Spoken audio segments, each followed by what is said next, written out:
Cricketer Naim হাসানকে হেনস্থার বিষয়ে একটা কথা আমার আসলে বলতে ইচ্ছে করছে।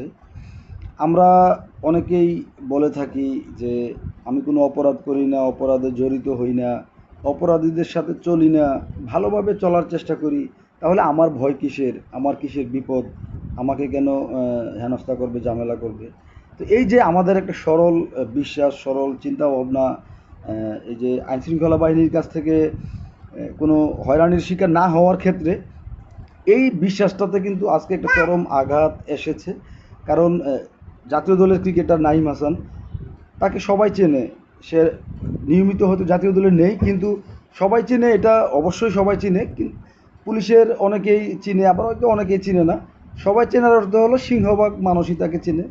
সেই একজন ক্রিকেটারকে মানে সন্দেহভাজন হিসেবে, অপরাধী হিসেবে চিহ্নিত করে তাকে যেই হেনস্থার ঘটনাটা ঘটেছে, এতে করে কিন্তু নাগরিক সমাজে যে আজকে উদ্বেগ দেখতে পাচ্ছি, এটা কিন্তু খুবই মানে একটা ভয়ঙ্কর ব্যাপার।